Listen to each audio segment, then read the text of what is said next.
Do you have a conviction on your police record that you want to have removed? Do you know the steps to take to have it cleared? Well, the Ministry of Justice will help you, but that's later in the show. We'll also deepen your understanding of intellectual disability and the process of preserving our artifacts. I'm Adrian Atkinson, and this is Jamaica Magazine.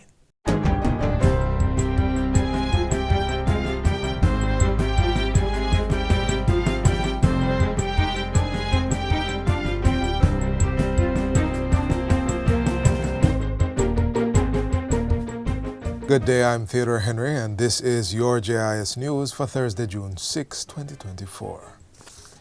The Ministry of Transport will be reintroducing an aged vehicle policy to assist public passenger vehicle (PPV) operators retool and upgrade their fleet. The policy will allow for existing PPV operators to import motor cars up to 10 years old and buses up to 20 years old for use in the public transport sector. Portfolio Minister Darrell Vaz made the disclosure during his contribution to the 2024-2025 sectoral debate in Parliament Tuesday. In order to ensure that these vehicles are used for the intended purpose, a lien will be placed on them by the Trade Board. We will be working through that and making an announcement of the finer details in short order. Meanwhile, the Transport Ministry has engaged the services of a legal reform consultant to assist with a review of the Road Traffic Act, RTA. Minister Darrell Vaz says several concerns have been raised about anomalies in the law, and these are to be part of the review being carried out. We also invite any other interested parties with concerns to submit it to the ministry immediately, as our review period ends at the end of June 2024. The minister is, however, insisting that this will not be an exercise to weaken the legislation. It is important to point out that the rule of law on our roads must be adhered to, and there will be no watering down of this legislation. Every effort will be made to bring the remaining Provisions Act into force. Let me hasten to point out that only yesterday, June 3rd, the Cabinet approved the revisions of the child restraint provisions, and those will be coming to Parliament in short order. The Road Traffic Act was enacted in 2018 and the regulations in February 2023, bringing most of the provisions of the law into force. A $900 million plan is afoot to enhance the physical space of the North Coast area. Tourism Minister Edmund Bartlett says instructions have been given to the Tourism Product Development Company, TPDCO, to execute this initiative, focusing on the Ocherias to Negril areas in the first round. When you pass along here in Bengal and you go all the way through to Falmouth and you continue on to Montego Bay, and on the other end you go all the way to White River, we will ensure a pristine space for the people who live here and for the tourists who come to enjoy and pay for.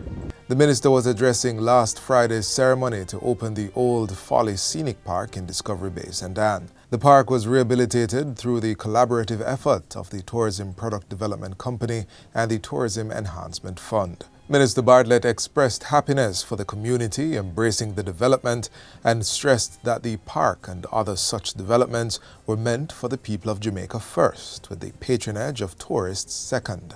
When we develop the products, we are developing the products primarily with the people of the area in mind, because it is their product. And it's a very important consideration that we don't want you to lose sight of. More importantly, that you know that we are not developing any product for tourists. During the opening ceremony, a memorandum of understanding was also signed with Guardsman Hospitality Limited, which has adopted the area and is responsible for the maintenance of the park for the next 5 years. Contestants in the Miss Jamaica Festival Queen competition are to benefit from training and exposure through a partnership between the Jamaica Cultural Development Commission, JCDC, and the Tourism Product Development Company, TPDCO. Both entities signed a 2-year memorandum of understanding ending May 2026 with an option for renewal. Persons who complete the program will receive certificates of participation, recognizing their achievement and readiness to represent Jamaica's rich cultural heritage. Executive Director of the TPDCO, Wade Mars, says the aim is to equip the young women with the knowledge and skills needed to become outstanding ambassadors. Our collaboration with JCDC is built on a shared vision of fostering a deeper understanding and appreciation of Jamaica's tourism products and cultural assets.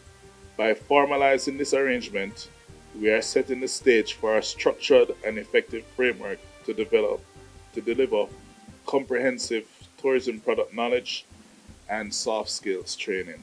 Executive Director of the JCDC, Lenford Salmon, also expects the partnership to enhance Jamaica's tourism landscape by integrating and promoting our rich cultural heritage. This journey is more than just preparation for a competition.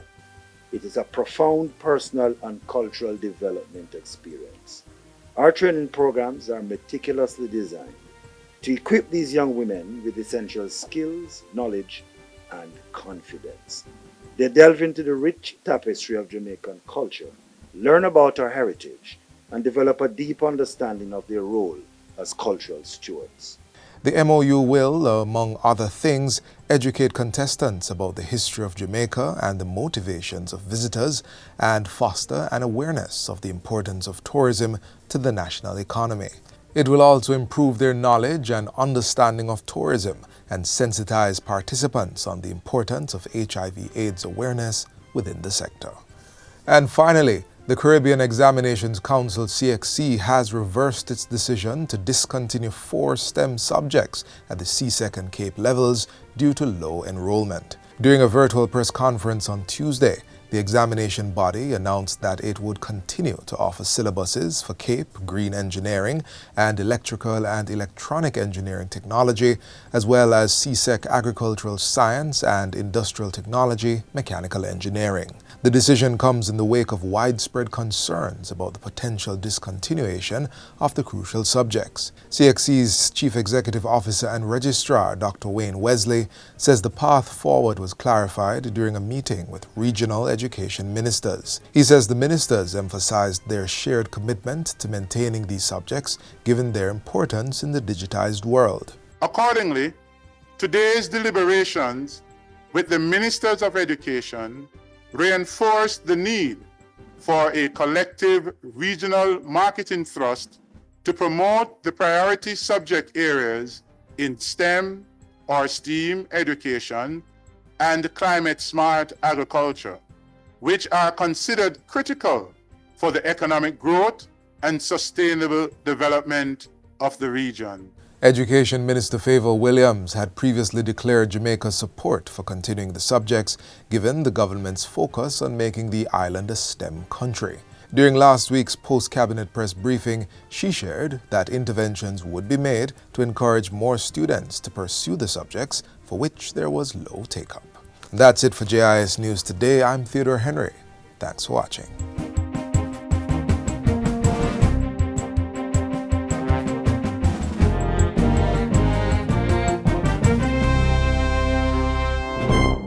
More of your money is now tax-free? Know that the income tax threshold has been increased. Your government is looking after you responsibly, so our economy can do even more for you. The proceeding was brought to you by the Office of the Prime Minister. If a felony charge is holding you back from applying for your dream job locally and abroad or joining family overseas, you can have the infraction removed from your police record. The process is called expungement, and it's done through the Ministry of Justice. Let's take you through the process in this next feature.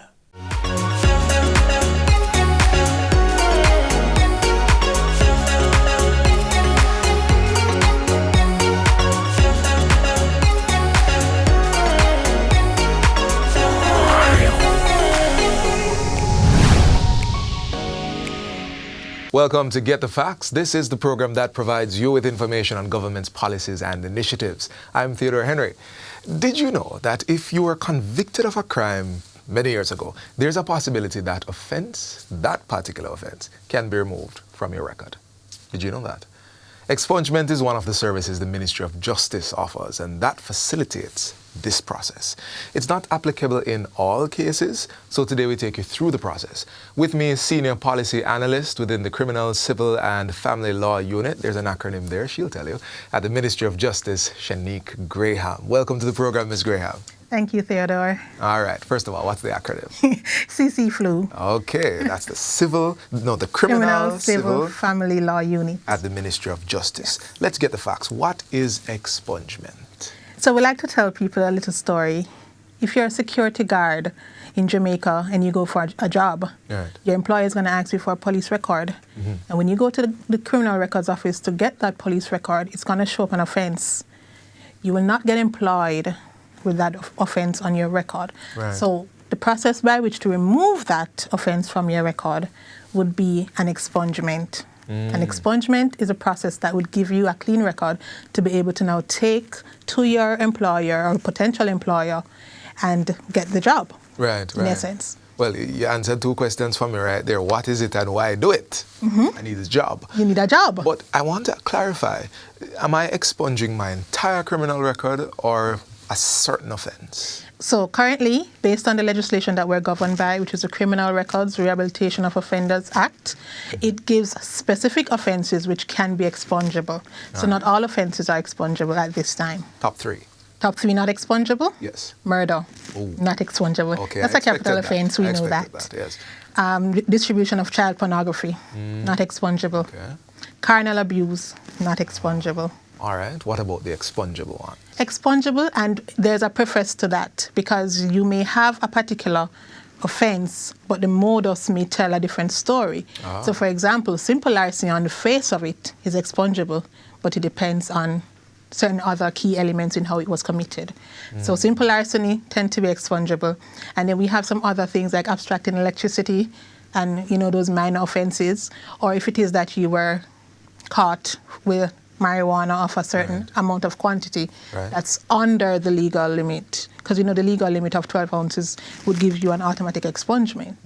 But there are elements of the marijuana charge. If it gives you like $1,000 fine and stuff, we would consider that an expungible offense. Okay. So we just got the top three none and the top three that can be expunged. How does it work? Well, how does it work? First of all, the individual must identify that they have an offense on their record. So usually what happens, they go to get a police report out of the blue, whether because they're traveling or they're trying to apply for a job. And then they see an offense and they say, oh, wow, I didn't remember that this was there. So they'll come to the Ministry of Justice and they apply. How they apply? They collect application forms from the Ministry of Justice. It's also available on our website, moj.gov.jm. And so they fill out that application in duplicate, so 2 copies. They have to get 2 recommendations, the standard from a JP, Minister of Religion, Superintendent of Police, and so on, who can attest that the person has now been reformed and is now a positive member of society, as well as they have to go to the tax office to pay for an expungement, which is 3,000 Jamaican dollars. And that's a standard fee? That's a standard fee now until such time. Right, okay. And they take that receipt to the Criminal Records Office if they're in Kingston, Summit Police Station if they're in St. James, and there are some other locations outside of the corporate area. And that receipt will allow them to take a fingerprint impression. And that fingerprint impression will allow this Criminal Records Office to check against the database for all the offenses that the person has. Once they complete all of that, they take the complete package to the Ministry of Justice, 61 Constant Spring Road. That's interesting that you just mentioned all the offenses the person has. Does that factor into my eligibility for expungement? So it depends. There are really only 2 criteria. One, the person must have had an offense that's deemed expungible, which we discussed earlier. And 2, the person must not have committed another offense within the rehabilitation period. And the rehabilitation period is a time at which, from the time from which you would have served your sentence to the time you apply for expungement. Okay. So sometimes you get a 3-year rehabilitation period, a 5-year rehabilitation period. You must not have committed any offense within that time because you're trying to prove that you're rehabilitated. Expungible or otherwise. Understood. Is there somewhere I can go to get a bit more facts on this? Maybe a website? Or? Yes, so we have everything on our website, moj.gov.jm. We also are very up-to-date with our social media handles. So that's MOJ Official JM on Instagram, Facebook, and Twitter. I can ask you questions. Yes, you can ask us questions. There's someone there that will respond within 48 hours. Yes. And we also have an Expungement WhatsApp group. And that WhatsApp, we will offer your responses within 24 to 48 hours. So that Expungement line is 851-3287. For more information on expungement, you may contact the Criminal, Civil and Family Law Unit. You can contact that unit within the Ministry of Justice. The number, again, is 876-906-4923. Or visit their website at moj.gov.jm.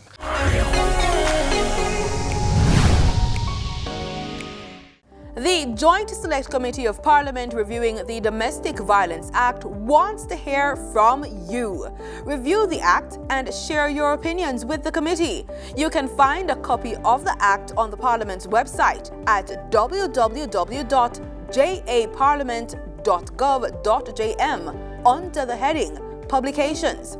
Once you've reviewed the Act, submit your written opinions by Friday, June 14, 2024 to Clerk to the Houses, Gordon House, 81 Duke Street, Kingston, or email them at clark@japarliament.gov.jm.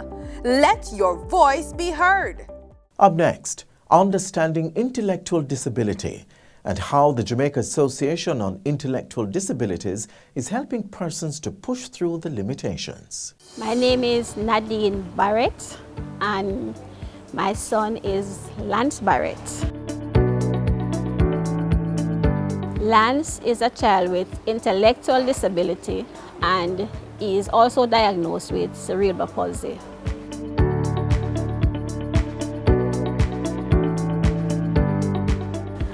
Lance was born a 7-pound, 5-ounce baby, 3 months in his life. He wasn't talking, well, 3 months don't talk, but he wasn't crawling around, he wasn't sitting up, he would smile, and I know something was wrong.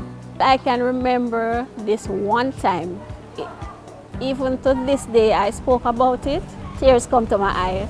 A doctor came and she was like, "Mommy, this child not going to live to see 2. But my motto is, I can do all things through Christ who strengthens me. I'm Nefi Shiva, and I'm a person with intellectual disability. And I used to also come to the School of Hope, Randolph Lopez School of Hope. And then I graduated at the age of 18 years old. But he keep on coming up by jail to tell him that I can't get any work, and then after they call me and tell me that there's a position here for as a janitor work. First time when I just started, I used to think that I couldn't do the work before, but now I see that it's something that I can able to do, and like because it use my hands is not really like using the brain. Intellectual disability is characterized by significant limitations in both intellectual functioning and in adaptive behavior. For instance, in communication, daily living, and social skills. The disability usually originates before the age of 18. One of the features of intellectual disability is that the persons will have below average IQ. Average IQ is about 100, right? Below average would be anywhere between 70 to 75 and below. Intellectual disability is diagnosed usually by a psychological assessment. This is inclusive of intelligence, adaptive or behavioral and educational tools done by a clinical educational psychologist. These tools are standardized instruments used specifically to identify levels in the areas of intellect and adaptive behavior. In addition, interviews with family and other relevant persons are done to elicit significant history and other data about functioning related to the persons being assessed. Intellectual disability must not be confused with mental disability. The important thing is that, and we have to be cognizant of, is that research says that almost 50% of the causes of intellectual disability are unknown. We don't know. Right up until today, I sit and wondered sometimes. It's like I tried to go back to the first time I remember that I was pregnant and what I did or what I didn't do or what. There's nothing that I can think of. Intellectual disability is what they call an invisible disability. People tend to look for something physical. A lot of times there are no visible signs. And so parents tend to be in denial about the child not meeting the milestones, because they don't have a physical disability. So they tend to say, boy, nothing is wrong. Believe me, it was hard. It was really, really hard. Because having a child that was normal, my daughter, and then having Lance, and to hear that he has a disability, I was wondering, how am I going to cope? There is a perception that people with intellectual disability have no sense and they can't do things, so that's a myth. So intellectual disability is really just limitations in intellectual functioning. They will learn, but they will do it much slower.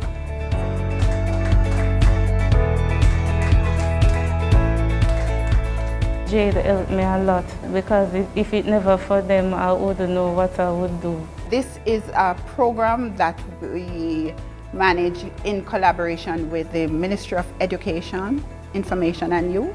We are in 13 of the 14 parishes, so we do have a national network. We have 5 main schools with their affiliate learning centers. Students within this program, they are from ages 6 years to 21 years. So it's really students and youth. They want to be integrated, they want to be included. All they need are opportunities. They'd love to be involved in employment. They'd love to be integrated in their communities. They want other people to see them as valuable members of society. They want to be loved. They want to belong to groups as well. And so even leisure and community activities, they want to be a part of that. And if we're moving into the whole realm of including people, despite your challenges, that's the way we should do it in our communities. You're not to always listen to what people say about a disability, because if you keep on saying that you have a disability, it's going to put you down, and it's going to make you downgrade yourself and say that you can't do anything for yourself in life. I look at Lance as a normal child. Before that anyway, I used to limit Lance in doing things. I stopped all of those.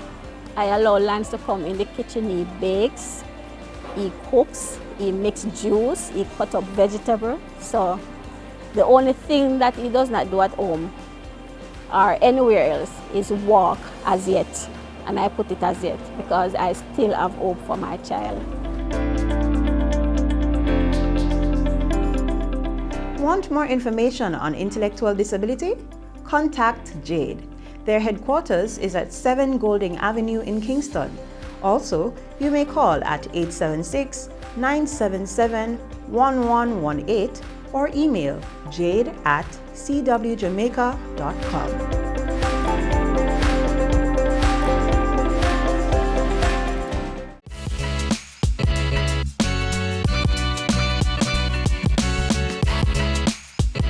Preserving our artifacts, that's up next. Good day, ladies and gentlemen. Welcome to the Headquarters House, home of the Jamaica National Heritage Trust. We're going to take you through some of the ropes in the methods in conservation, so please come along with us.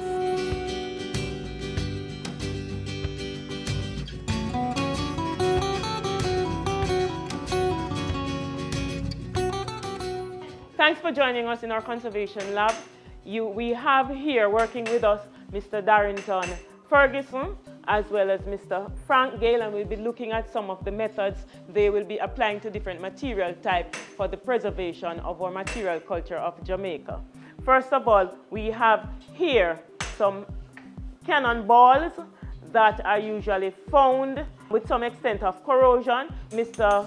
Ferguson is actually removing mechanically some of the concretion from a cannonball, and after he has removed that, then we would wire it. This wired metal object we would then install in our electrolytic tank. In the process of electrolysis, what we are actually doing, we are primarily reversing the process of corrosion. Once it has been electrolyzed, it would look something like this.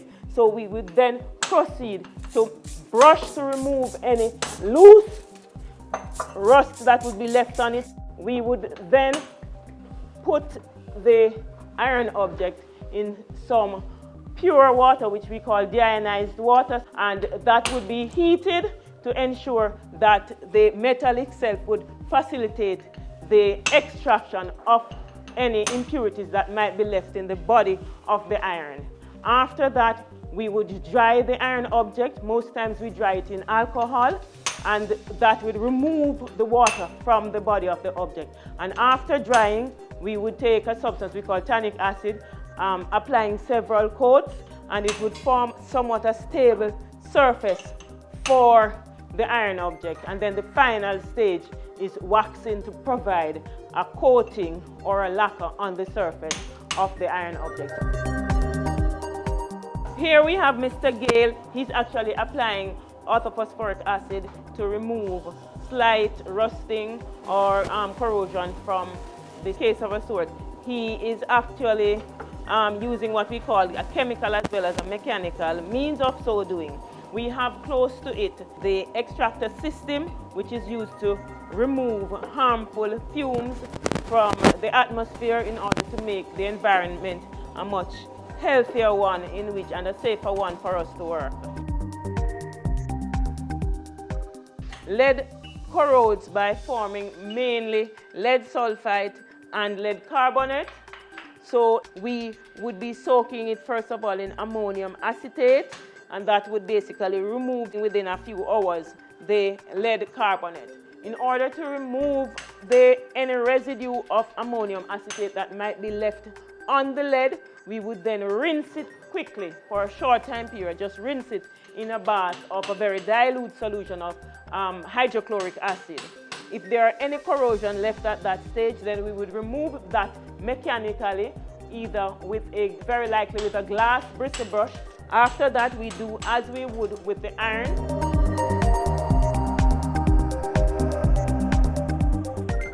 Coming over here now, we have copper or copper material. We have been soaking this copper in a substance we prepare in the lab, which we call alkaline Rochelle salt. The alkaline Rochelle salt will remove from it largely what we call bronze disease. So we soak it in the solution. The chemical will dissolve the bronze disease. After that has been dissolved, then we would rinse in, for example, a dilute solution of sulfuric acid to remove any slight impurities or corrosion product that might be left there. After that, we will, as we do with the other metals,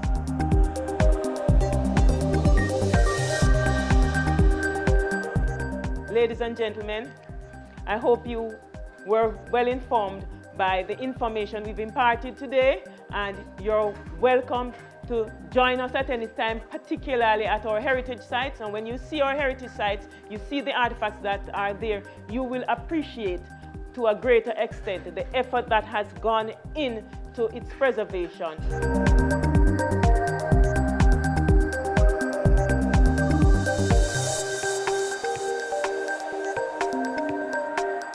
This is where our journey ends, but only for today. Do join us again tomorrow and we'll bring you another informative program. In the meantime, stay connected via our website, jis.gov.jm. And while you're online, send your feedback to JamaicaMagazine at jis.gov.jm or via X at JIS News. You may also find us on all the major social media platforms and through our mobile app that's Android and iOS compatible. On behalf of the entire production team, I'm Adrian Atkinson. Do take care.